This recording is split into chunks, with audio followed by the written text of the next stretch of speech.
Right. So korang dah tengok dekat bahagian tepi. Lepas tu kita pergi dekat bahagian belakang ni pula. Yang ni korang boleh nampak dia punya design lampu dia kan. Memang smart siut.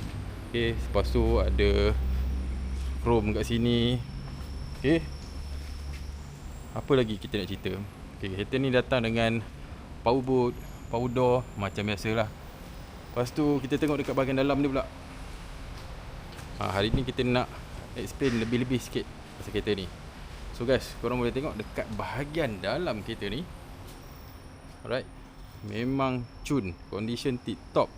Dah kata grade 5A. Harga dia pun nice, tak lebih daripada 310,000. So kita tengok apa yang ada kat dalam kereta ni. First thing first, kalau korang nampak kat sini dia ada digital e-mirror. Lepas tu ni ada JBL infotainment, full set infotainment. Termasuklah 360 camera. Lepas tu dia punya audio system. Lepas tu apa lagi? Lepas tu ada audio kat sini. Seat memang cun lah. Okay. And then apa lagi korang dapat? Jom kita tengok dekat bahagian belakang.